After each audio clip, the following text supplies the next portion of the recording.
अमेरिकी राष्ट्रपति Donald Trump दुनिया भर में कहीं वॉर रुकवाने का तो कहीं टैरिफ वाला पंच जड़ने का दावा करते नहीं थक रहे थे। लेकिन ऑपरेशन सिंदूर और अब टैरिफ पर भारत के स्पष्ट जवाब और कड़े स्टैंड से ट्रंप के दबाव की राजनीति बेअसर दिखाई दे रही है। आज भारत ने अमेरिका की धरती से दिए गए पाकिस्तानी जनरल मुल्ला मुनीर के परमाणु धमकी के बयान पर भी कड़ी प्रतिक्रिया देकर अमेरिकी सत्ता को आईना दिखाया है, क्योंकि अमेरिका की ही धरती पर दावे के मुताबिक आसिम मुनीर ने यह सब कुछ कहा है। भारत के खिलाफ दुनिया के आधी दुनिया को न्यूक्लियर अटैक की धमकी तक दी है और सब कुछ अमेरिकी धरती से हो रहा था, उसी अमेरिकी धरती से जहां डोनाल्ड ट्रंप को सीज फायर कराने के लिए नोबेल पुरस्कार चाहिए शांति का। लेकिन जब ट्रंप के रवैये पर इशारों में प्रधानमंत्री नरेंद्र मोदी और रक्षा मंत्री राजनाथ सिंह के बड़े बयान आ चुके हैं। राजनाथ सिंह ने तो बिना नाम लिए सबका बॉस बनने की डोनाल्ड ट्रंप की फितरत पर भी तंज कस दिया। तो अब ट्रंप पर मोदी से सवाल पूछने वालों का उत्साह क्या ठंडा पड़ रहा है? सवाल यह है कि क्या ट्रंप के रवैये पर भारत की तीखी प्रतिक्रियाएं विपक्ष को रास नहीं आ रही है? क्या भारत का नहीं झुकने वाला स्टैंड सिर्फ ट्रंप नहीं बल्कि मोदी विरोधियों के लिए भी सिरदर्द है? क्या जब वायुसेना प्रमुख ने पाकिस्तानी विमान गिरने की पुष्टि की तो मोदी को घेरने का मौका विपक्ष से छिन गया? ट्रंप की दुनिया पर बॉस गिरी, लेकिन भारत पर क्या हो रही है ट्रंप की ही किरकिरी? आज इसी पर चर्चा करेंगे हल्ला बोल में, लेकिन पहले ये रिपोर्ट देखिए।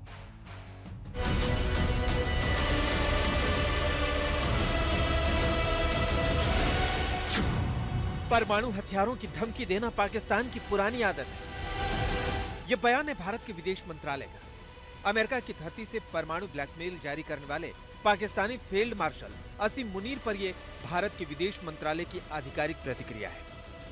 असीम मुनीर ने कहा है कि हम परमाणु ताकत हैं, अगर हमें लगा कि हम डूब रहे हैं तो आधी दुनिया को अपने साथ ले डूबेंगे। मुल्ला मुनीर के बयान पर भारत के विदेश मंत्रालय की प्रतिक्रिया में साफ तौर पर कहा गया, यह दुर्भाग्यपूर्ण है कि ये बयान एक तीसरे मित्र राष्ट्र की धरती से आया।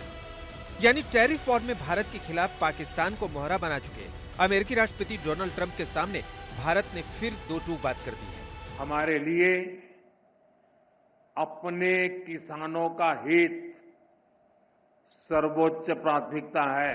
किसानों पर समझौता न करने के प्रधानमंत्री नरेंद्र मोदी के ऐलान के बाद रविवार को रक्षा मंत्री राजनाथ सिंह और परिवहन मंत्री नितिन गडकरी के बड़े बयान आए थे। कुछ लोग हैं जो भारत के का विकास जितनी तेजी के साथ हो रहा है उन्हें रास नहीं आ रहा है, उन्हें अच्छा नहीं लग रहा है।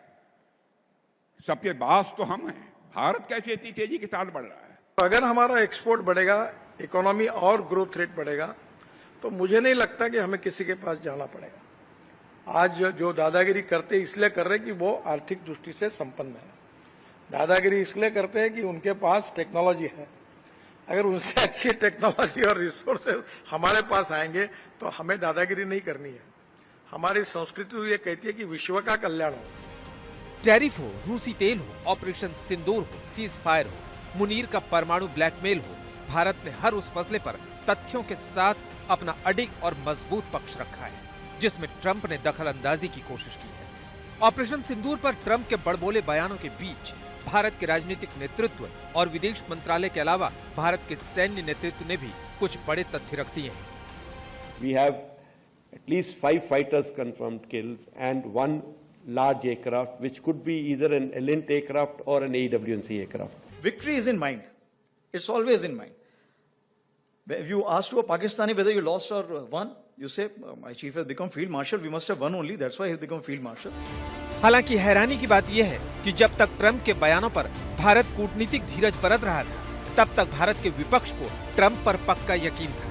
विपक्ष को ट्रंप के बयानों के आधार पर मोदी से 100 सवाल पूछने थे। ये दावे हो रहे थे कि मोदी ट्रंप से डरते हैं, लेकिन क्या भारत के कड़े जवाबों के बाद विपक्ष का नैरेटिव कमजोर पड़ रहा है?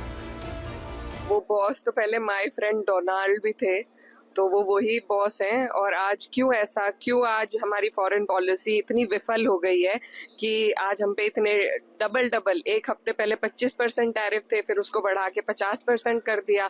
तो ये तो विफलता है सरकार की, हमारी विदेश नीति की। आप जब इतनी मजबूत सेना, इतना आगे हम बढ़ रहे थे, तो अचानक किसके दबाव में आकर आपने ऑपरेशन सिंदूर रोक दिया? और ट्रंप पहला ट्वीट करके बताते हैं कि सीज फायर हो गया। ये दबाव क्यों था? ऑपरेशन सिंदूर हो या टैरिफ का मसला, ये राष्ट्र के तौर पर भारत के निर्णय का मसला है। इसीलिए इन मसलों पर पक्ष विपक्ष की राजनीति पर गंभीर सवाल उठते हैं। आज तक ब्यूरो। तो अब पूरे विश्व में भारत तो अपना रुख साफ रख ही रहा है। एक के बाद एक आपने शीर्ष नेतृत्व को देखा। प्रधानमंत्री नरेंद्र मोदी ने सबसे पहले किसानों की बात की और उन्होंने कहा कि चाहे वो डेयरी सेक्टर हो, किसानों के साथ कोई भी उनके हितों के साथ समझौता नहीं होगा। वहीं अब राजनाथ सिंह जी भी, रक्षा मंत्री की भी बात आपने सुनी और नितिन गडकरी जी की भी सुनी। लेकिन हम आपको दिखाना चाहते हैं कि भारत इकलौता नहीं, ऐसे तमाम मुल्क जिस पर अमेरिका इस वक्त भारी टैरिफ लगा रहा है, वो किस तरह से आईना दिखा रहे हैं। मुनीर वाले एंगल पर भी चर्चा होगी, लेकिन सबसे पहले देखिए, फिलहाल खरीद का कोई प्लान नहीं। वही F-35 विमान जिसको हम खरीदने वाले थे, स्विट्जरलैंड जिस पर 39% टैक्स लगाया है भारत के साथ साथ, संसद में सौदा रद्द करने की मांग वहां पर हो रही है। तो स्पेन में भी देखिए क्या हो रहा है, क्योंकि विमान खरीदने की योजना स्थगित की जा रही है। यानी जो डिफेंस डील्स और तमाम ऐसी बातें हैं जो अमेरिका पूरे विश्व में बेचता था, फायदा यूरोपियन कंपनियों को इसका होगा, अमेरिका को नुकसान होता हुआ दिखाई दे रहा है। और अब दोनों खास मेहमान हमारे साथ जुड़ गए हैं। हमारे साथ सुधांशु त्रिवेदी जी और संजय सिंह। सुधांशु जी सांसद भारतीय जनता पार्टी के और संजय सिंह सांसद आम आदमी पार्टी के। संगीत रागी हमारे साथ राजनीतिक विश्लेषक के तौर पर जुड़ रहे हैं और कुछ ही देर में हमारे साथ जुड़ जाएंगे सलमान सोज साहब, जो कि प्रवक्ता है कांग्रेस पार्टी के। लेकिन सुधांशु जी, आपके साथ शुरुआत करना चाह रही हूं। देखिए, विपक्ष लगातार ये कह रहा है कि ट्रंप को लेकर खुलकर सरकार क्यों नहीं बोलती है। ये सच है कि प्रधानमंत्री ने भी किसान हितों की बात की, उन्होंने डेयरी सेक्टर में नो कॉम्प्रोमाइज की बात की, रक्षा मंत्री राजनाथ सिंह भी इशारों में कह रहे हैं। लेकिन विपक्ष कह रहा है सीधा ट्रंप का नाम लेके, जब वो इस तरह से टारगेट कर रहा है इंडिया को, तो फ्रंट फुट पर क्यों नहीं बोल रहे हैं? देखिए, इस ढंग के एब्सर्ड और बचकाने बयान विपक्ष को नहीं देने थे। मैं पूछना चाहता हूं, क्या ट्रंप ने मोदी जी का नाम लिया है? नंबर 2, बात मीडिया में बोली गई है, किसी ऑफिशियल कम्युनिकेशन ऑफिशियल प्लेटफॉर्म पे तो नहीं बोली गई है। यूएस कांग्रेस में बोली गई है क्या? यूएस सीनेट में बोली गई है क्या? तो ये कैसा अजीबो गरीब बात है कि साहब नाम नहीं लिया उसने, मगर आप नाम लीजिए। वो तो सिर्फ मीडिया में बोल रहे हैं, आप फ्लोर ऑफ द हाउस पे बोलिए। मुझे लगता है विपक्ष की जो इस प्रकार की फितरत है, जिसे जनता अब समझने लगी कि वो फितरत है कि शरारत है, ये विपक्ष भली बात समझ रहा है। दूसरा, मैं अपने विपक्ष के सम्मानित मित्रों से कहना चाहता हूं, जरा कृपया एक देश बता दें जहां पे ट्रंप ने टैरिफ ना लगाया हो, बता दें कृपया, उसके बाद बात करें। नंबर 2, जो उसके क्लोजेस्ट एलाई थे, Canada, European union, Britain, Japan, south Korea, किसको छोड़ दिया है और उनसे किस ढंग की डील की है, ये देखिए। हम इकलौते देश हैं जो इस मजबूती के साथ खड़े हैं, क्योंकि प्रधानमंत्री श्री नरेंद्र मोदी जी ने स्पष्ट कहा, भारत के किसानों के हितों के साथ कोई समझौता नहीं होगा। एग्रीकल्चर और डेयरी प्रोडक्ट ही मुख्य वजह बने हुए हैं जिसकी वजह से अमेरिका के साथ डील नहीं हो सकती। जो हमने फ्री ट्रेड एग्रीमेंट किया है ब्रिटेन के साथ, उसमें भी 99% चीजें ब्रिटेन ने हमारी छोड़ी, हमने 90% छोड़ी है। उसमें भी 9% हमने थोड़ा बेहतर करने का प्रयास किया। तीसरी बात, उनको लगता है कि अमेरिकी राष्ट्रपति के बयान की बात है, तो कृपया मुझे बता दें, अमेरिकी राष्ट्रपति दूसरे देशों के राष्ट्रपतियों का तो नाम लेके बोल चुके हैं। पुतिन हैज बिकम क्रेजी, मैं बोल रहा हूं कि वो बोले। बताइए, उन्होंने इजराइल के प्रेसिडेंट बेंजामिन नेतन्याहू जी का नाम लेके बोला है। ये दो तो उनकी बात कर रहा हूं जो दुनिया के शक्तिशाली देश, एक उनका सबसे बड़ा एलाई देश, और बाकी की तो बात छोड़ दीजिए। यही मुझे लगता है कि भारत विरोधी मानसिकता के रुग्ण प्रभाव से इस कदर उनका दिमाग छाया हुआ है कि anti BJP, anti Modi mindset में कब वो एंटी इंडिया हो जाते हैं, ये वो समझ ही नहीं पाते हैं। या दूसरे शब्दों में कहूं, वो एकमात्र नेता है भारत के, पक्ष और विपक्ष मिला के, जो बगैर किसी ऑफिशियल कार्य के सर्वाधिक विदेश घूमने वाले नेता राहुल गांधी जी होंगे। बगैर किसी ऑफिशियल काम के, बगैर किसी घोषित कार्य के सर्वाधिक विदेश घूमने वाले नेता राहुल गांधी। वही विदेश नीति पे समझ उनकी इतनी हल्की साबित हो रही है, ये अपने आप में देश के लिए आश्चर्य का विषय है और मुझे लगता है कांग्रेस के लोगों के लिए चिंता का विषय होना चाहिए। ठीक है, इसका जवाब सलमान सोज साहब देंगे, लेकिन उससे पहले हमारे साथ सांसद संजय सिंह भी बैठे हुए। संजय जी, मतलब डिप्लोमेसी में, कूटनीति में, मतलब इतना क्या उकसाना है और ये चाहना है कि सिंह भिड़ाया जाए? मतलब पाकिस्तान जैसा दुश्मन देश जो हमला करता है, उसको लेकर तो एक स्पष्ट तरीके से आदमी को चलना है, लेकिन अमेरिका से क्या हमेशा के लिए या 4 सालों के लिए रिश्ता खराब कर लिया जाए? क्योंकि विपक्ष ये चाहता है कि ट्रंप इज अ लायर ही बोलिए, क्योंकि विपक्ष चाहता है कि ट्रंप को गाली दीजिए, और उनकी बात सच है। उन्होंने नेतन्याहू से लेकर पुतिन, ज़ेलेंस्की को तो व्हाइट हाउस में बिठा के बेइज्जत किया था, लेकिन प्रधानमंत्री मोदी के लिए आज भी, अब शब्द नहीं कहे, लेकिन हाँ, भारत पर जो उन्होंने किया उसका सख्त जवाब दिया जा रहा है अमेरिका को। मैक्रोन का भी मजाक उड़ाया था। जी, आपको और आपके दर्शकों को नमस्कार जी। देखिए, ट्रंप कोई महान व्यक्ति नहीं थे जब वो अमेरिका के राष्ट्रपति बने थे पहली बार, और 4 साल तक वो अमेरिका के राष्ट्रपति के रूप में अपनी एक नॉन सीरियस इमेज ही बनाए थे उस वक्त भी।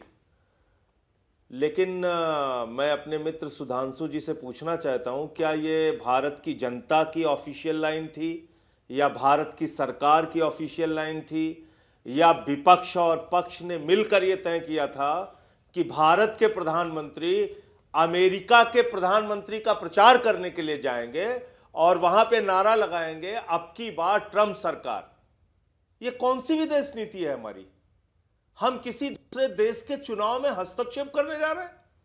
हम किसी दूसरे देश के ऐसे नॉन सीरियस राष्ट्रपति के, जिसने अपने 4 साल के कार्यकाल में शुरुआती समय में भी यही बताया कि वो एक नॉन सीरियस व्यक्ति हैं, ऐसे व्यक्ति के लिए प्रचार करने भारत के प्रधानमंत्री जा रहे हैं, दुनिया के सबसे बड़े लोकतंत्र के प्रधानमंत्री जा रहे हैं, वो उनको जाके सर्टिफिकेट दे रहे हैं और नारा लगा रहे हैं, अब की बार ट्रंप सरकार।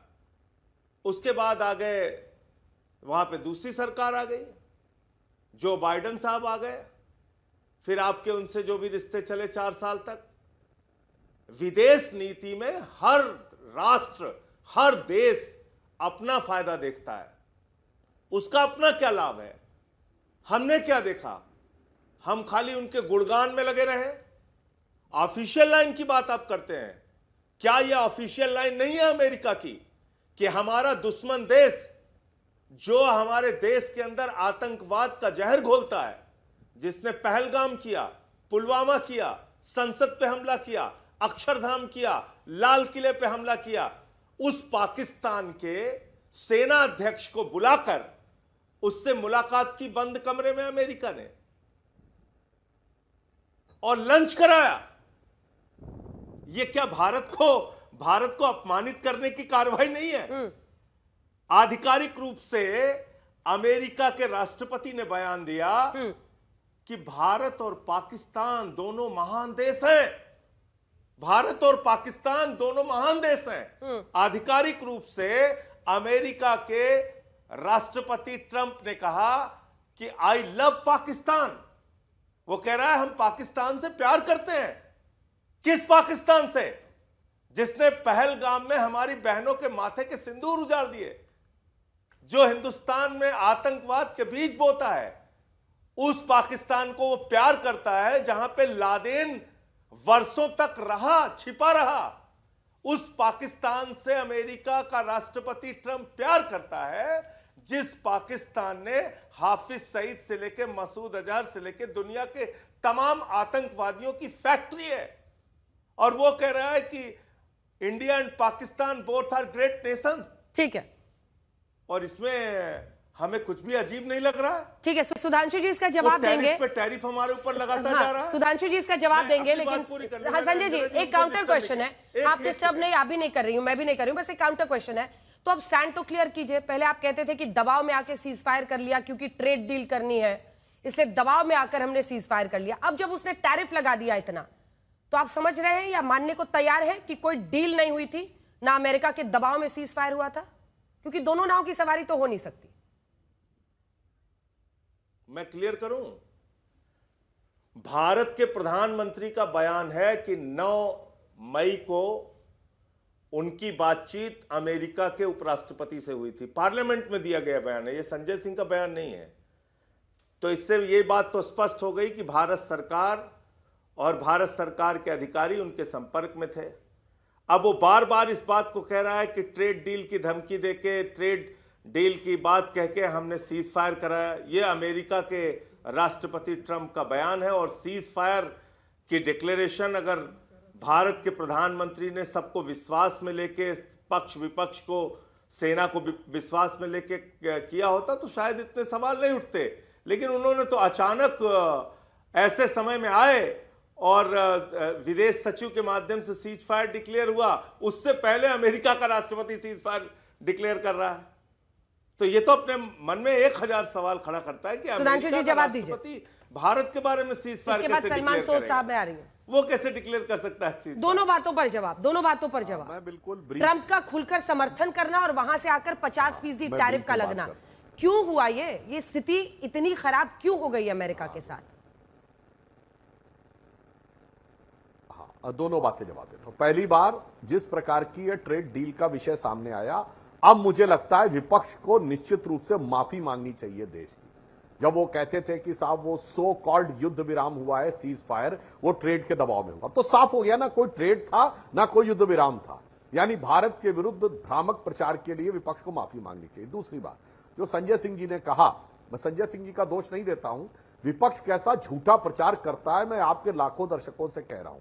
मोदी जी ने कभी यह शब्द नहीं कहा कि अब की बार ट्रंप सरकार। हाउडी मोदी प्रोग्राम 2018 में हुआ, जिसमें मोदी जी का पूरा या आधी क्लिप काटकर सोशल मीडिया पे चलाते हैं। मैं दर्शकों से कहता हूं जाके देखिए, उनका पूरा सेंटेंस ये था, वो अंग्रेजी में था, मैं हिंदी में बोले दे रहा हूं, कि भारत और अमेरिका के संबंध इस प्रकार से नजदीक आ गए हैं कि एज कैंडिडेट डोनाल्ड ट्रंप ने अपने चुनावी भाषण में यह शब्द प्रयोग किया, अब की बार ट्रंप सरकार। उनका वर्ड था, as candidate Donald Trump has use the word अब की बार ट्रंप सरकार। कितने झूठे हैं ये लोग, एज कैंडिडेट डोनाल्ड ट्रंप को हटा देते हैं, फिर कहते हैं कि उन्होंने बोला। अरे आपको तो गर्व होना चाहिए कि भारत की यह हैसियत हुई कि कभी कोई आज तक अमेरिका का राष्ट्रपति बताएंगे जिसने हिंदी में कोई स्लोगन यूज किया हो और किसी भारत के स्लोगन का यूज किया हो। अरे आपके दौरे हुकूमत में हम लोग ये सुनते थे, सीआईए इंटरफियर कर रहा है, केजीबी इंटरफियर कर रहा है, और इसके डॉक्यूमेंट्री एविडेंसेस भी अवेलेबल है। मैं उसमें नहीं जाना चाहता केजीबी और सीआईए के। आज के जमाने में भारत के लिए जो चीज गर्व करने वाली है उसके ऊपर इनको निगेटिव सोचना है। और एक और बात, अगर आपने ये कहा पाक आर्मी चीफ को बुला के कहा, थर्ड पॉइंट, तो मैं कहना चाहता हूं भाई साहब, इसमें भारत के प्रधानमंत्री से ज्यादा बेइज्जती तो पाकिस्तान के प्रधानमंत्री की। पाकिस्तान के रक्षा मंत्री ख्वाजा आसिफ और पाकिस्तान के प्रधानमंत्री शहबाज शरीफ को इस्तीफा दे देना चाहिए कि भैया ना प्राइम मिनिस्टर को बुलाया जा रहा है और ना उसको बुलाया जा रहा है, रक्षा मंत्री को, आर्मी चीफ को बुलाया जा रहा है। और क्यों बुलाया जा रहा है, तो मैं दर्शकों से कहना चाहता हूं, there is a famous American proverb, there can never be a free lunch. अगर फ्री लंच दिया जा रहा तो फ्री नहीं हो सकता। अमेरिकन प्रोवर्ब पूरा यह है कि there can never be a free lunch, if there is a free lunch there has to be poison in it. अब मगर विपक्ष की आंखों पर जो चश्मा चढ़ा है वो नहीं समझ पा रहे हैं कि क्या। और लास्ट में मैं कहूं, इन्होंने कहा पाकिस्तान और भारत की तुलना की, तो भाई साहब ऑफिशियली ट्रंप ने यह भी बोला है कि इंडिया पाकिस्तान का प्रॉब्लम 1000 साल से चला आ रहा है। तो आप मानते हैं 1000 साल से चल रहा है? 78 साल पहले पाकिस्तान बना। मगर मैं कह रहा हूं ट्रंप पाकिस्तान को बेहतर समझता है, क्योंकि पाकिस्तान नहीं कहता वो 78 साल पहले बना, पाकिस्तान कहता वो 1000 साल पहले बना था, वो मोहम्मद बिन कासिम के आने से बना था। और मैं दर्शकों के लिए बताना चाहता हूं, आज हम 2025 में बैठे, ठीक 1000 साल पहले 1025 में सोमनाथ का विध्वंस हुआ था, और जिसे महमूद गजनी ने किया था। और आज भी पाकिस्तान अपनी मिसाइल का नाम गजनी रखता है, मिसाइल का नाम गोरी रखता है, मिसाइल का नाम बाबर रखता है। तो जो ट्रंप कह रहा उसकी बात पे पूरा यकीन करिए, ये तो 1000 साल का सिविलाइजेशन झगड़ा है, जो आसिम मुनीर ने भी बोला था। ठीक है, लेकिन सांसद जी अपनी सुविधा से, अरे ये जो टैरिफ बॉम्ब ट्रंप ने गिराया है उस पर तो बात कीजिए। टैरिफ बॉम्ब जो ट्रंप पर गिराया है, ट्रंप ने गिराया है, वो प्रॉब्लम है ना सर, उस पर चर्चा करनी पड़ेगी ना कि ऐसी स्थिति क्यों खराब हो गई। क्योंकि हेनरी किसिंगर उन्होंने कहा था ना कि जो दुश्मन है उसके लिए तो मुश्किल है ही, जो अमेरिका का दुश्मन है उसके लिए मुश्किल बात है, लेकिन जो दोस्त है उसके लिए उससे भी बड़ा खतरा है। क्या हम इस बात को याद नहीं रख पाए? अंजना जी, मैंने तो अपने पहले वक्तव्य में बोला, आप लोगों ने या हमारे प्रतिपक्षियों ने नहीं सुना होगा। मैं चैलेंज करके पूछता हूं, जरा दुनिया के 2 देशों के नाम बता दें जिस पे टैरिफ न लगाया हो। बता दें, सलमान सोज साहब और संजय सिंह साहब। ठीक है, सलमान सोज ना लगाया हो। और अपने हम तो कोई उसके एलाई नहीं है, अपने एलाइज को बख्शा नहीं। मैंने बोला जापान के साथ कैसी डील की है, यूरोपियन यूनियन के साथ क्या किया है, क्या क्या लिखित समझौते करवाए हैं, कनाडा के साथ क्या किया है। साहब मैं यही तो कह रहा हूं, हो रही मतलब दुनिया में आई हुई सुनामी और अगर हमारे जहाज में हिचकोले आ रहे हैं तो कहते नहीं नहीं नहीं, तुम ये मत देखो कि भूकंप आ गया है, लहरें उठ रही हैं, हमको तो जहाज के कैप्टन को दोष देना है। इसलिए मैं संजय जी और सलमान जी के लिए मोदी जी की तरफ से कहना चाहता हूं कि हमें इल्जाम मत दीजिए, बहुत अफसोस होता है। हमें इल्जाम मत दीजिए, बहुत अफसोस होता है। बड़ी तरकीब से कश्ती यहां तक लेके आए हैं और बदल देते हैं हम दरिया की लहरें अपनी हिम्मत से। आंधियों में भी अक्सर चिराग हमने जलाए। संजय सोज साहब इसका जवाब दीजिए। और मीनवाइल जो आपने अभी दावा किया है वो हम चाह रहे हैं कि हमारे दर्शक भी सुन ले कि प्रधानमंत्री नरेंद्र मोदी ने एज कैंडिडेट कहा था या जो भी कहा था उन्होंने वर्बैटिम हमारे दर्शक सुने। लेकिन दो बातें हैं सलमान सोज साहब, अगर बहुत पीड़ा के साथ air chief marshal AP Singh को देश के सामने आकर बताना पड़ा कि हमने पाकिस्तान के 5 विमान गिराए, हमने एक उनका बड़ा विमान या एवैक्स सिस्टम 300 किलोमीटर अंदर गिरा दिया है, लेकिन हमारी जीत, हमारी जो कामयाबी है उसको इतना अंडरमाइन किया, तो सबको देश से माफी मांगनी चाहिए, इंक्लूडिंग कांग्रेस पार्टी। और मैं क्यों कह रही हूं, क्योंकि बार बार ये कहना, और मैं आपको वर्बैटिम कोट करती हूं, आपकी है प्रणीति शिंदे सांसद, जिन्होंने पार्लियामेंट में कहा यहां मारा, वहां मारा, कहां कहां मारा, फिर ऐसे ही मतलब मजाक उड़ाना, ये हमारी सेना ने कर रहा था। ये रफाल और सुधांशु जी थोड़ी चला रहे थे। अंजना जी, मैंने बहुत देर तक सुधांशु जी की बात सुनी, संजय भाई की भी बात सुनी मैंने। जो अभी सुधांशु जी ने कहा, पहले मैं उस पर बताऊं कि अगर इनको चाहिए मैं वीडियो चला दूं कि आपके मोदी जी का जो संदेश था ट्रंप के लिए, अब की बार ट्रंप सरकार, आपको सुनना चाहिए अच्छी तरह से, क्योंकि असली जो फेलियर हमारी गवर्नमेंट का है इस टैरिफ पॉलिसी, जो ये ट्रेड वॉर जो बनने लगा है, उसमें यही असली प्रॉब्लम ये है कि हिंदुस्तान के जो लीडर हैं वो बार बार अमेरिका के पास गए, अमेरिका के लीडर से मिलने गए और फिर ऐसा दिखाया कि भाई मैं वो बहुत बड़ा लीडर हूं, लेकिन पता यही चला कि वो बहुत बड़े लीडर, ग्लोबल लीडर नहीं है, चाहे वो कितना भी कहें। जब ये टैरिफ पहली बार, मैं अंजना जी आपकी बात पे भी आऊंगा जो आपने मुझसे पूछा था, क्योंकि असली तो ये टैरिफ की बात, ये शो जो टैरिफ पे है, ये बहुत जरूरी है कि हिंदुस्तान के लोग ये समझें कि बार बार गलती करने के बाद बार बार आप जाएंगे और अपने आप, जब कोई एक लीडर दूसरे के पास बार बार जाता है, उनको बहुत बहुत बड़ा चढ़ा के दिखाता है, तो अपनी ही बेइज्जती होती है, आप अपने को ही कमजोर दिखाते हैं। तो मुझे बताइए, जब ट्रंप साहब ने टैरिफ की पहला अनाउंसमेंट किया तो मोदी जी गए और कहा कि हम मिलने चले गए। पहले कुछ लीडर्स में चले गए, क्यों, किसने कहा था जाने के लिए? और जब वहां गए और किन किन से मिले, इन ट्रंप साहब से तो मिलना ही था, लेकिन इलॉन मस्क से भी मिले। इलॉन मस्क कौन होते हैं? क्या प्राइम मिनिस्टर हैं वो? क्या वो प्रेसिडेंट हैं?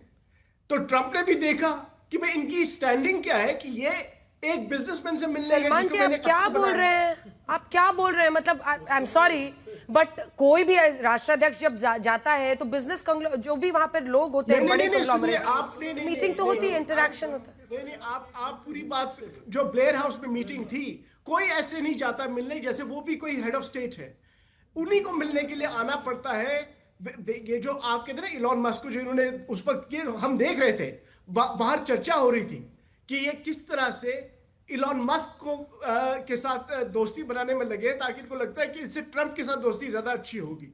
जो बाहर के लोग हैं वो इन चीजों को बहुत नोटिस करते हैं। उसके बाद आपको ये भी याद होगा, जब जयशंकर गए थे वहां पे इनॉग्रेशन के टाइम पे, वो पहले रो पे बैठे थे, हिंदुस्तान में बहुत चर्चा हुई, ओ जबरदस्त, हिंदुस्तान के फॉरेन मिनिस्टर को इन्होंने आगे बिठा दिया। ऐसी ऐसी बातें जब होती हैं तो ये सब लोग नोटिस करते हैं, इनको लगता है कि भाई ये तो कमजोर मुल्क है, क्योंकि इनके लीडर जो हैं, इनकी कोई वो इंटेग्रिटी ही नहीं है।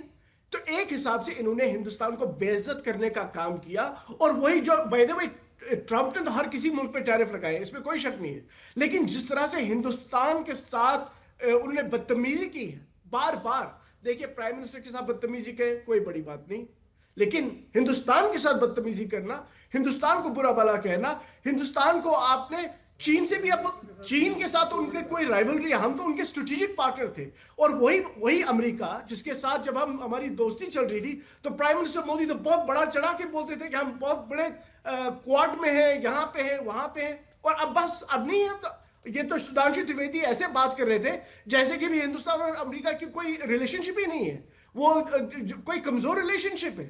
भाई 25 साल से ये रिलेशनशिप बन रही है और आप इसको ऐसे कहते हैं जैसे कुछ है ही नहीं। और दूसरी बात जो ये कहते हैं कि भाई हमने ये सब एग्रीकल्चर और डेयरी प्रोडक्ट्स को बचाने के लिए हम कर रहे हैं, हम किसानों के लिए कर रहे हैं, बिल्कुल बकवास। बीजेपी की बकवास हमें आप नहीं सुननी, क्योंकि ये सब अगर हो रहा है तो सिर्फ कुछ बड़े उद्योगपति जो हिंदुस्तान में जिन्होंने हिंदुस्तान की इकोनॉमी पर कब्जा किया है उनके लिए। आप एक मिनट मेरी बात सुनिए। आप ये अभी गडकरी जी का आपने चलाया, एक बाइट चलाया आपने, उन्होंने कहा कि भाई अगर टेक्नोलॉजी हमारे पास भी होती हम भी बहुत कुछ करते। आप इनसे पूछिए, इनकी गवर्नमेंट से पूछिए कि भाई 3.5 लाख करोड़ का कैश इस वक्त आपकी जो टॉप टेक्नोलॉजी कंपनीज के पास है, वो इन्वेस्ट नहीं कर रहे हैं। क्यों नहीं कर रहे हैं इन्वेस्ट? आप इनसे ये पूछिए कि आपने क्या नहीं वादा किया था कि आप मैन्युफैक्चरिंग को 25% बनाएंगे जीडीपी का हिस्सा, और अब 12.5% है। वो कौन है जिम्मेदार उसका? मोदी जी जिम्मेदार है या नेहरू जी जिम्मेदार है? 12.5% को शर्म नहीं आती है। और फिर कहते हैं हम किसानों के साथ हैं। किसानों का आपने बेड़ा गर्क कर दिया। इस हिंदुस्तान में 80 करोड़ लोग मुफ्त खाना खा रहे हैं, तो उनकी हालत इतनी खराब है और आप उस पर बहुत गर्क करते हैं। कैसे लोग हैं आप लोग? आपको शर्म आनी चाहिए बीजेपी वालों को। ठीक है। बिजनेस डेलीगेशन हर प्रधानमंत्री, हर राष्ट्रपति के साथ विदेश यात्रा पर जाता है सलमान सूद साहब, और उसके बाद से आप देखिए टेस्ला का मुंबई में भी उन्होंने आउटलेट खोला है, दिल्ली कई जगहों पर खोलने की बात है। है वो उनके सलाहकार की भूमिका में थे ट्रंप सरकार के, इसीलिए वो कह रहे हैं कि आप ट्रंप को खुश करने के लिए कि आप एलन मस्क उनके पास आए थे, न कि प्रधानमंत्री उनके पास गए थे। ये भी मैं ठीक है। अभी एक फटाफट ब्लैक एंड व्हाइट चेक हो जाएगा जो उन्होंने दावा किया। एक बात सुना दीजिए जरा, क्योंकि प्रधानमंत्री नरेंद्र मोदी पर सुधांशु त्रिवेदी जी ने कहा कि उन्होंने कहा था एज कैंडिडेट डोनाल्ड ट्रंप, जो ये अब की बार ट्रंप सरकार कह रहे हैं, वो हम आपको हिस्सा सुना दे रहे हैं उस रैली का। In India have connected well with President Trump. The words of candidate Trump, अब की बार ट्रंप सरकार।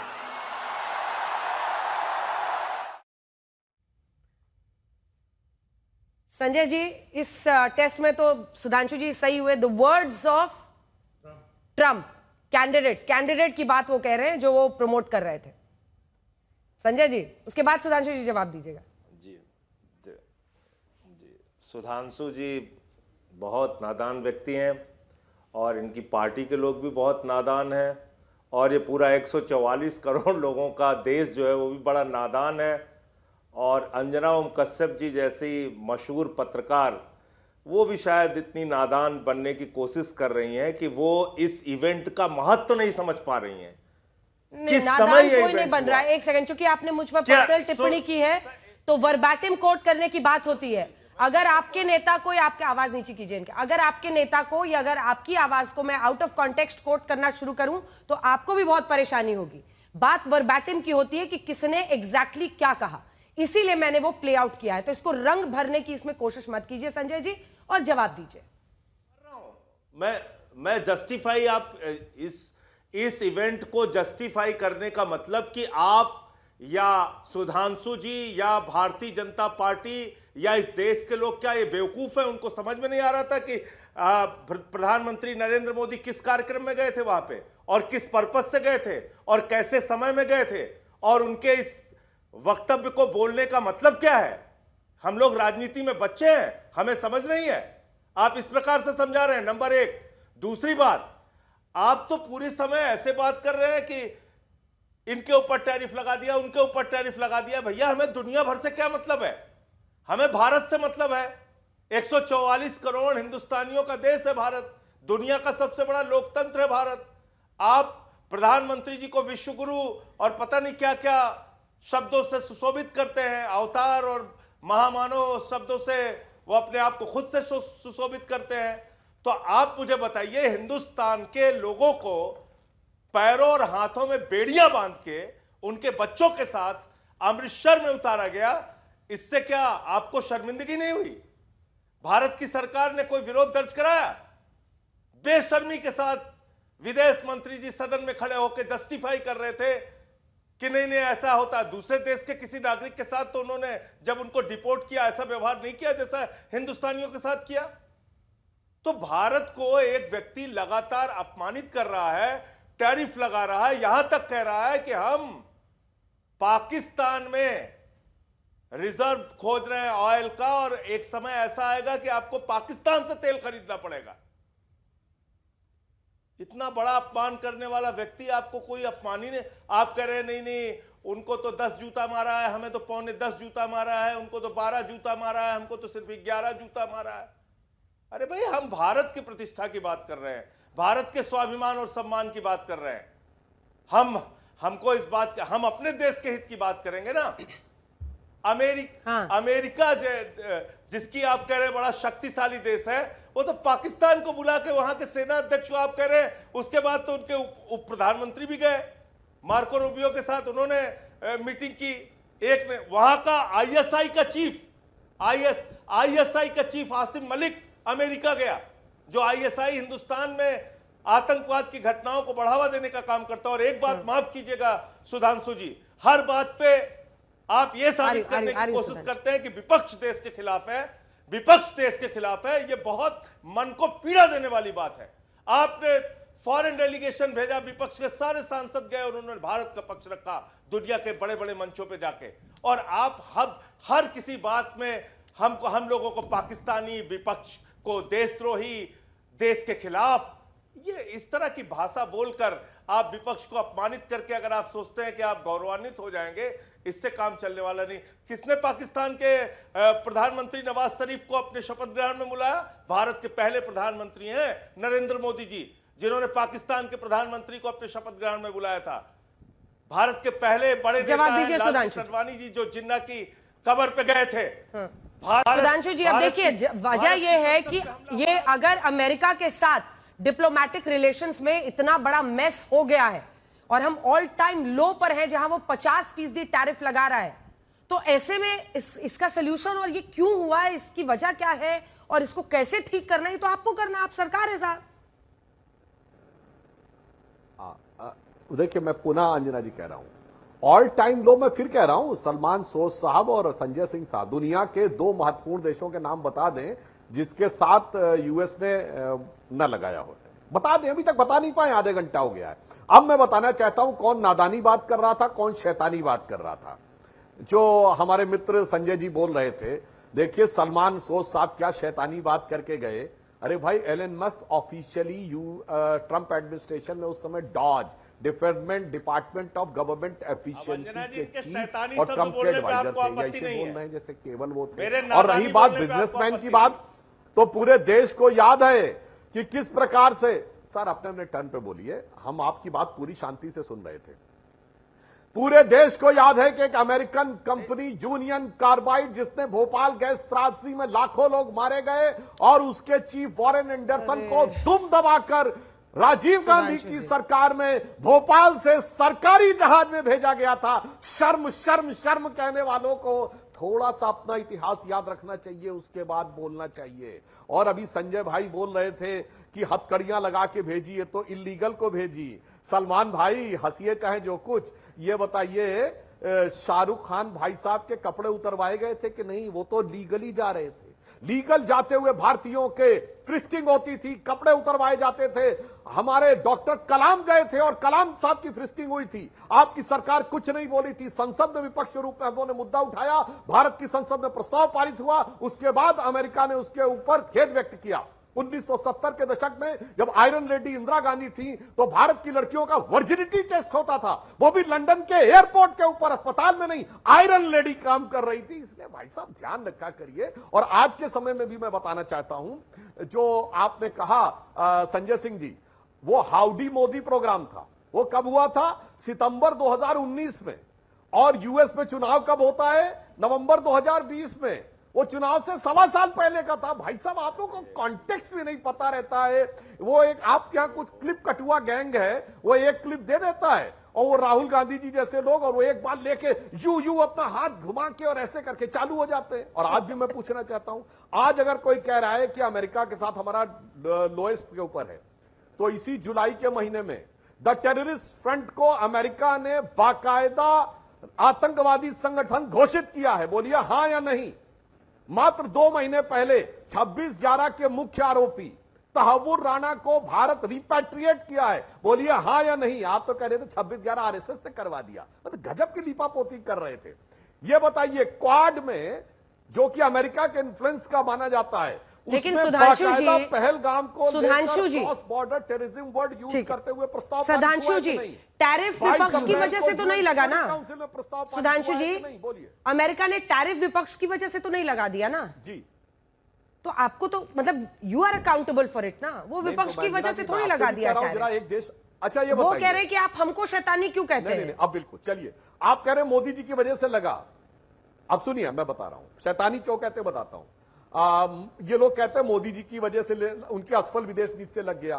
तो मैं अपने दोनों सांसदों से पूछता हूं, कितने देशों पे टैरिफ लगाया, आप बता सकते हैं? बताइए। नहीं पता है, मैं बताता हूं। 82 देशों पे टैरिफ लगाया है। वो 82 देशों मोदी जी की वजह से लगा दिया है। मतलब अगर हम इनकी बात शैतानी क्यों कहते हैं, ये कह रहे हैं इंडिया का ऑल टाइम लो है और 82 देशों पे जो उसने टैरिफ लगाया, उसपे अपने closest ally Japan, south Korea से लेके यूरोपियन यूनियन और कनाडा तक पे लगाया, वो मोदी जी की वजह से लगा दिया। ये जानते हैं अंजना जी कौन सी सोच है जो कहते हैं कि भारत में जो आतंकवाद है वो बीजेपी आरएसएस की वजह से हो रहा है, मगर जो चेचेनिया से लेके और न्यूयॉर्क तक और बेल्जियम, नीदरलैंड, लग्जमबर्ग से लेके और लंदन, मैड्रिड, ब्रिस्बेन से लेके इथोपिया से लेके और बर्मा और श्रीलंका तक हो रहा है, वो सब मोदी जी की वजह से हो रहा है और बीजेपी आरएसएस की वजह से इस्लामिक आतंकवाद हो रहा है। तो और जो ये शब्द यूज करते हैं Donald Trump, pan Islamic terrorism, एक नहीं अनेक बार यूज करता है वो वर्ड, करते हैं पैन इस्लामिक टेररिज्म, वो सब तो बीजेपी आरएसएस की वजह से करते हैं। इसलिए मैं कहना चाहता हूं ये नादानी नहीं शैतानी हरकतें। देखिए एक सेकंड एक जो दोहरा रवैया है उसको यहां कॉल आउट करना जरूरी है ना कि ट्रंप इज लायर बोलिए, Modi ji Trump is lawyer बोलिए। ट्रंप कहता है डेड इकोनॉमी है, राहुल जी कहते हैं Trump is right, Trump is right. तो ट्रंप इज अ लायर और ट्रंप इज राइट, एलओपी का क्या सोच है? देखिए मैं आपको अंजना जी, ये पहली बात तो ये है कि अभी ट्रंप प्रेसिडेंट है, कल को कोई और प्रेसिडेंट होगा। अभी अमेरिका जो है, हम देखिए जहां तक हिंदुस्तान का ताल्लुक है, जहां तक हमारी फॉरेन पॉलिसी का ताल्लुक है, हमें तो अमेरिका के साथ अच्छी रिलेशंस बनानी है। लेकिन उसका मतलब ये नहीं हुआ कि जब हिंदुस्तान की बेइज्जती हो, हमारी जब बेइज्जती हो तो हम बिल्कुल चुपचाप बैठ जाए। बहुत तरीके हैं जिस तरह से आप अपने मुल्क का डिफेंस अच्छी तरह कर सकते हैं। आपको गाली देने की कोई जरूरत नहीं, आपको किसी के मुंह लगने की जरूरत नहीं, लेकिन आप तब भी बहुत कुछ कर सकते हैं। लेकिन जब आपने पहले से ही कितने सालों से आपने यही सिग्नल दिया है कि भाई आप जब प्राइम मिनिस्टर मोदी जाते हैं वहां, जैसे भी डोनाल्ड ट्रंप कोई भगवान है उस तरह से। इसीलिए मैं कहता हूं कि जो, और ये सुधांशु जी देखिए क्या कहते हैं, बार बार कहते हैं आप कोई ऐसा मुल्क बताइए जहां टैरिफ नहीं लगा। भाई आप ये बताइए ना कि आप ये बताइए सुधांशु जी, कितने मुल्कों का 50% या उससे ज्यादा का टैरिफ लगा है? मैं आपको बता सकता हूं, आप नहीं बता सकते। उसका मतलब यह हुआ कि कुछ ना कुछ तो है कि इतनी मेहनत की है, इतनी इन्वेस्टमेंट की है, 20-25 साल की रिलेशनशिप बनाई है, जहां पे हमने सोचा कि हम अमेरिका के साथ मिलके, जापान के साथ मिलके, ऑस्ट्रेलिया के साथ मिलके और बर्तानिया वगैरह, फ्रांस, सबसे मिलके थोड़ा चाइना को थोड़ा कंटेन कर पाए। वो रिलेशनशिप कोई कहीं है नहीं। और दूसरी बात, यानी कि उसका मतलब हुआ कि आपने कोई तैयारी नहीं की कि कल को अगर कोई ऐसी गवर्नमेंट आ जाए अमेरिका में जो हमारे साथ अच्छी दोस्ती ना बना पाए, आपने कोई उसका कंटिजेंसी प्लान ही नहीं बनाया। वो किसका काम है? आप लोगों ने काम किया क्या है? आप तो सिर्फ सुधांशु जी, आप सिर्फ बोलते रहते हैं ये उस पर गौरी का ये हुआ, गजनी का ये हुआ। अरे भाई आज की बात करो। अगर आपको यही बात करनी है कि कब पिछले सालों में क्या हुआ था, फिर मैं आपको कह सकता हूं कि आपके टाइम में, बीजेपी के टाइम में, जब टेररिस्ट को छोड़ा गया और वो फिर पाकिस्तान चले गए, आप लोगों ने छोड़ा। लेकिन मैं वो बात नहीं करना चाहता, क्योंकि इस वक्त हमारे मुल्क के सामने एक बहुत बड़ी मुसीबत है और आपको लोगों के साथ सच्चाई बोलनी चाहिए। ये है कि अगर आप इन्हीं टैरिफ्स पे, ये एस्टिमेट इस वक्त ये है कि 0.3% ऑफ जीडीपी, नहीं तो 0.8% ऑफ जीडीपी, जी $60 बिलियन का असर पड़ सकता है और उससे काफी सारे लोगों की नौकरी खत्म हो सकती है। ये मोदी जी ने तो कहा कि भाई मैं पर्सनल कोई अपना वो सैक्रिफाइस देने के लिए तैयार हूं। आ रही है यूक्रेनी राष्ट्रपति जेलेंस्की ने प्रधानमंत्री मोदी से बात की है। देखिए, अगर हम आपको पूरा पोस्ट दिखाते हैं उनका। I had a long conversation with prime minister of India Narendra Modi. ये व्लादिमीर जेलेंस्की ने कुछ ही देर पहले व्लादिमीर जेलेंस्की ने पोस्ट किया है। We discussed in detail all important issues. हमने हर मुद्दे पर बात की और बायलैटरल कोऑपरेशन यानी जो द्विपक्षीय सहयोग है उन सब पर हमने चर्चा की है, बातचीत की है। और इसी के साथ उन्होंने कहा कि जो कूटनीतिक परिस्थिति है उस पर भी हमने चर्चा की है और हमने अपने वार्म शब्दों के साथ सहृदय उनके सपोर्ट के लिए धन्यवाद किया है। I am grateful to the prime minister for his warm words of support to our people, ये उन्होंने कहा है। इसके साथ वो लिखते हैं कि हमने जो रशिया की तरफ से अटैक हो रहा है उसके बारे में जानकारी दी कि हमारे शहरों, हमारे गांवों में किस तरह से ये स्ट्राइक कर रहा है। बस स्टेशन ज़पोरिज़िया में किया है, वहां पर भी उन्होंने जानकारी दी प्रधानमंत्री नरेंद्र मोदी को, जहां पर कई दर्जन लोग घायल हुए हैं और रशिया जानबूझकर इस तरह की बॉम्बिंग कर रहा है, खास तौर पर जो शहरी इलाके हैं वहां पर, ताकि युद्ध को लेकर वो एक अंत कर सके। और उसमें पूरी जानकारी जो उन्होंने दी है वोलोदिमीर जेलेंस्की ने इस पोस्ट के जरिए दी है। इससे पहले आपको बता दें कि जो एक लामबंदी हो रही है लगातार अमेरिका के खिलाफ, उसमें आप देखेंगे कि ब्रिक्स देश भी खुलकर सामने आ रहे हैं, क्योंकि ब्राजीलियन राष्ट्रपति भी लुला डे सिल्वा ने प्रधानमंत्री नरेंद्र मोदी से बात की थी, क्योंकि 50% सबसे ज्यादा टैरिफ ब्राजील और इंडिया पर ही लगाया गया है। इसी के साथ साथ अगर आप देखिए तो चीन के विदेश मंत्रालय ने भी अमेरिका के टैरिफ के खिलाफ खुलकर बोला है, हालांकि उनको अभी 90 दिन का बोनस पॉइंट मिला हुआ है। इसी के साथ अगर आप देखिए तो तमाम जो ब्रिक्स के देश है खास तौर पर वो इस पे कह रहे हैं। और इसी के साथ वो कह रहे हैं कि हमने ये तय किया है कि एक पर्सनल मीटिंग सितंबर में करेंगे। एक मीटिंग होगी सितंबर में, जब यूएन जनरल असेंबली का होगा, उस वक्त हम एक मीटिंग करेंगे और फिर कोशिश करेंगे कि एक एक्सचेंज ऑफ विजिट्स हो, यानी जेलेंस्की भारत आए और प्रधानमंत्री नरेंद्र मोदी यूक्रेन जा सके। जल्दी से एक बार आगे साहब मैं आपसे कमेंट लेना चाहती हूं। देखिए, विपक्ष को आप बार बार वो कह रहे हैं कि हम पर क्यों आप डाल रहे हैं, और जो पहले हो चुका वो हो चुका। अगर एक केमिस्ट्री की बात होती थी प्रधानमंत्री नरेंद्र मोदी और डोनाल्ड ट्रंप की, तो फिर ये टैरिफ की जो मुसीबत आई है, अब इसका ये विपक्ष तो नहीं लेके आया ना। देखिए, बहुत जल्दी 3 पॉइंट बोल देना चाहता हूं कि टैरिफ ट्रंप ने सारे देशों पर लगाया है। नाटो तो उसका तो सबसे बड़ा स्ट्रेटेजिक पार्टनर है, सारे नाटो। कोई ऐसा नाटो के देशों को भी छोड़ा है क्या? जापान जैसा पैसिफिक रीजन में उसका एलाई है, उसको छोड़ा क्या? ऑस्ट्रेलिया जो क्वाड का हिस्सा है उसको छोड़ा क्या? नहीं छोड़ा।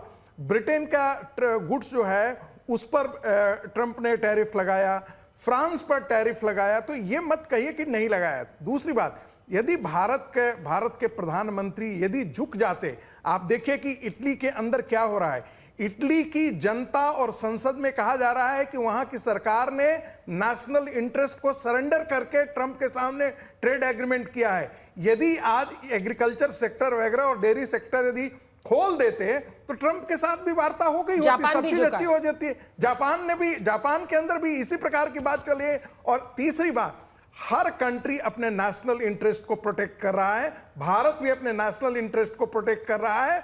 और जब आप हाई टेबल पर, जैसे राहुल गांधी जी ने कहा ना कि डेड इकोनॉमी, अरे भाई 1,98,000 जिसका जीएसटी कलेक्शन हो रहा हो वो डेड इकोनॉमी होती है। दुनिया की चौथी इकोनॉमी है वो डेड इकोनॉमी होती है। लेकिन राहुल गांधी को कैसे बताया जा सकता है, कांग्रेस पार्टी को कैसे समझाया जा सकता है?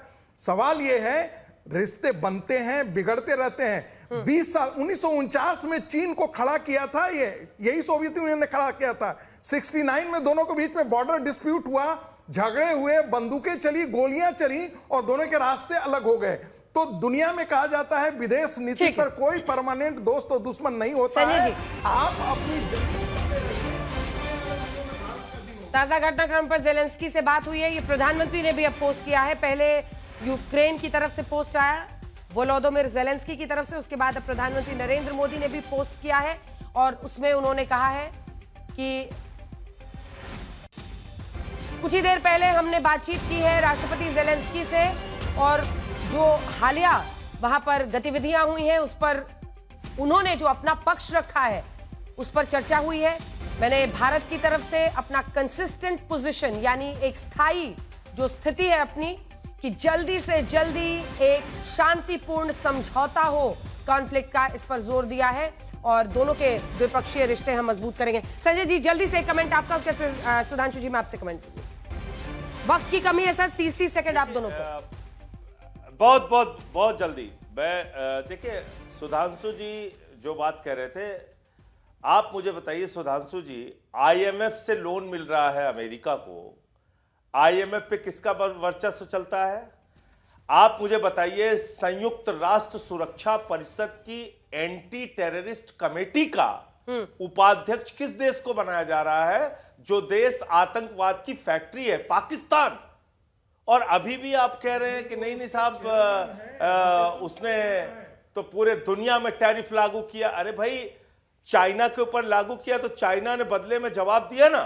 ठीक है, कनाडा पे लागू किया, कनाडा ने जवाब दिया ना। सुधांशु जी अब आपका समय शुरू। हर देश, हाँ चेयरमैन रोटेशन से बनता है, लेकिन सुधांशु जी जल्दी से जवाब दीजिए, सिर्फ 30 सेकंड है सर।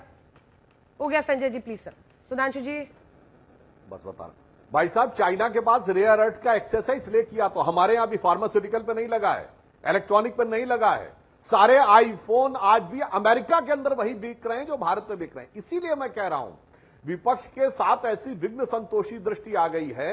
एक लाइन में मैं कह दूं, और सलमान सोज साहब आप लगता है यहां पर ध्यान दिया करिए, मैंने ट्रंप ने 1000 साल की बात कही इसलिए मैंने 1000 साल की बात कही थी, अन्यथा मैं वो अननेसेसरी वो सारे विषय बीच में नहीं लाता। और मैं सिर्फ ये लास्ट में कहना चाहूंगा कि प्रधानमंत्री मोदी जी के नेतृत्व में भारत किस ढंग से बढ़ रहा है। कहावत होती है ना, हाथ कंगन को आरसी क्या पढ़े लिखे। अभी देखिए आपके सामने आ गया ना कि जेलेंस्की ने अपनी तरफ से बात की है, और अभी पुतिन साहब से क्या बात हुई है ये आपको पता ही है। परंतु क्या बताएं, इसमें भी आपको कुछ नेगेटिव पॉइंट अभी खोजना होगा, तो अभी थोड़ा आप दोनों लोग रिसर्च करिएगा और अगली बार के प्रोग्राम में आकर फिर उसमें से कुछ नकारात्मक। दरअसल भारत अपने हर कदम से इस वक्त आईना डोनाल्ड ट्रंप को दिखा रहा है, क्योंकि अगर जेलेंस्की साहब, क्योंकि क्या कहते हैं, रूस से तेल ले रहे हैं, आप यूक्रेन के खिलाफ जंग को फंड कर रहे हैं, और वही यूक्रेन के राष्ट्रपति प्रधानमंत्री नरेंद्र मोदी से बातचीत करते हैं।